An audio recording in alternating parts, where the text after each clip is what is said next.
AstraZeneca out with earnings today and some news on re-entering the GLP-1 race. Joining me now to talk about all of that and more is AstraZeneca CEO Pascal Soriot. Pascal, thank you so much for joining me today. Thank you, Anjalee. It's really a pleasure to be here with you. So talk to me about earnings. You came out with some really good results. I know there's a bit of pipeline shifting going on to make room for the GLP-1, but let's talk top line right now. What happened today? Yeah, we actually, first of all, announced tremendous financial results. We continue to do very well. And from a pipeline viewpoint, we continue also to do well. We've announced the licensing of a novel GLP-1 for the treatment of obesity, but also for the treatment of comorbid conditions like kidney disease, heart failure, elevated cholesterol, or hypertension, in combination with many of our other agents, and many other positive news across the portfolio in cancer, rare disease, respiratory disease, cardiovascular disease. So a lot of exciting news. Definitely. Talk to me about this announcement with the GLP-1. So you have a new partner in China, and you're going to be pursuing this oral GLP-1. You yourself, or the company rather, has had a couple of setbacks in this space. Why is the GLP-1 space so important? Well, GLP-1s are important because they, of course, drive weight reduction, but they also have now been demonstrated to have benefits beyond weight reduction, benefits in kidney disease, and more to come. This company is called Eccogene, and they are both based in China, but also in Boston. So they are, a company with two legs, if you want, one in the United States in Boston, and also in Shanghai in China. And they've developed this oral GLP-1. I believe the next phase of weight control will be with new agents, either oral agents or products that deliver weight reduction that is more durable when you stop taking your treatment, but also affects more fat reduction and less muscle reduction.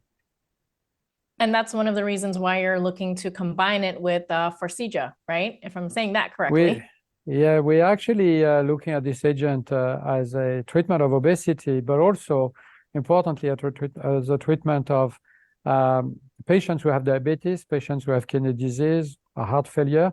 And here we can combine it with our product called Farxiga, which has been developed for many years and shown tremendous results in kidney disease, heart failure, and also of course, diabetes. But we can also combine this oral GLP-1 with other products in our pipeline. We have an oral PCSK9 for the reduction of cholesterol. We have a product called Baxdrostat for the treatment of severe hypertension. So many opportunities to combine this product with other products we have in our pipeline. And that really speaks to the emphasis and the excitement around this space, especially when pushing for, say, insurance coverage, as I understand it. So definitely a good play there. Talk to me about a broader portfolio. Oncology, obviously a big part of it. Right now, how are you seeing things in terms of how the year has gone by, and what are you looking for in the upcoming year? In oncology, you mean? Mm-hmm. Yes. Well, in oncology, we've been working hard over the last number of years to continue developing our portfolio. We have a number of products in the market already to treat breast cancer, lung cancer, prostate cancer, ovarian cancer. And we are further developing those products in additional indications. The oncology franchise grew by 20% in the first 9 months of the year. And we are now in excess of $13 billion, with, of course, a strong presence in the United States. And beyond this, we are working on a portfolio of antibody-drug conjugates. Those are products where you combine a toxin with an antibody. An antibody will deliver the toxin to the cancer cell, as opposed to traditional chemotherapy that affects cancer cells, but also healthy cells. We're also working on new technologies like cell therapy and T-cell engagers, which is a specific type of products that will engage the T-cell in your immune system. And those are new technologies that will really open up completely new approaches to the treatment of many cancers. When it comes to all of this and looking at your portfolio, one of the things we just have to look back on, of course, is COVID and the vaccine there. I know decreasingly a part of the portfolio. How do you think you're prepared? You know, we've seen a lot of companies sort of struggle to maintain, diversify, and grow beyond the windfall that came from the pandemic. How do you think AstraZeneca is holding up in that light?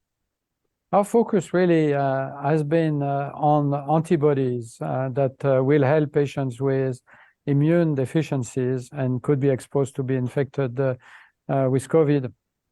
The vaccine we developed and commercialized a couple of years ago was really a one-off for COVID to help, and we delivered 3 billion doses, and it has been estimated that the vaccine saved more than 6 million lives globally. But fundamentally, our R&D effort has been around antibodies. Patients who have immune deficiencies, for instance, people with blood cancers, people who have been transplanted, people who have immune diseases, those are not really well protected by vaccines. Even if you give them 2 or 3 shots of vaccines, 4 shots, the response is usually moderate. So they need additional protection, and our focus has been on developing an agent that could help those patients over a long period of time. So we're developing a product that would protect patients for 6 months. Beyond this, we're also working on antibodies to protect patients against other viral infections. For instance, we've just launched in collaboration with Sanofi a product we developed over many years called Befortus for RSV infections in babies, newly born.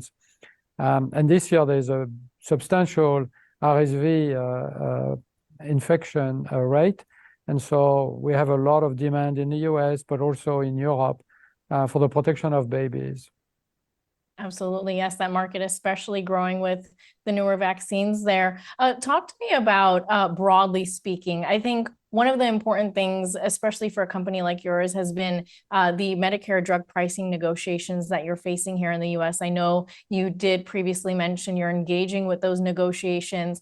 How has it been panning out so far in terms of what you're prepared for and what the expectations are? Do you think that this is going to have really material impact on AstraZeneca?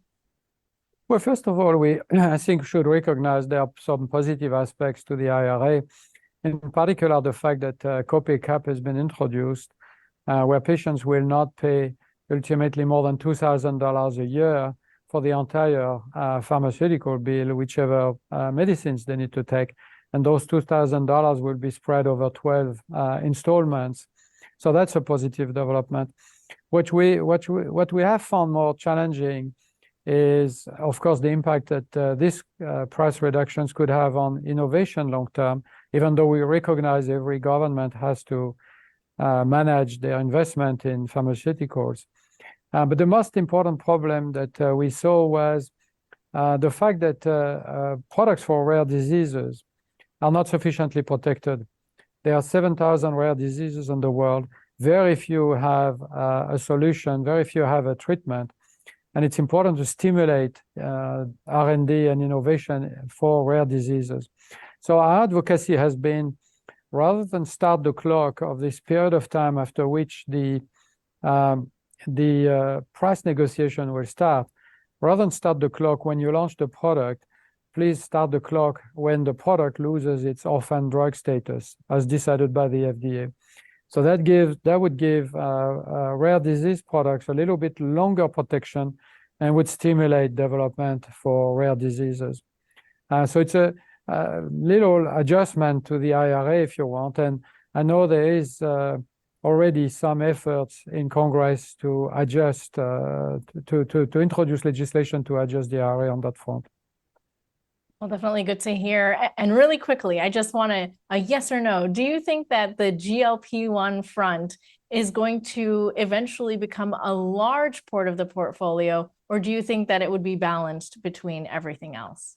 I think it will be an important product as a monotherapy, but also in combination with the rest of our portfolio. But we have so many other innovative products in development in cancer, outside of cancer. I really hope that our cell therapy portfolio develops nicely, and we can then see potential cure to certain types of cancer or durable remissions. Absolutely. Well, we'll have to leave it there. Thank you so much again for joining us, AstraZeneca CEO Pascal Soriot.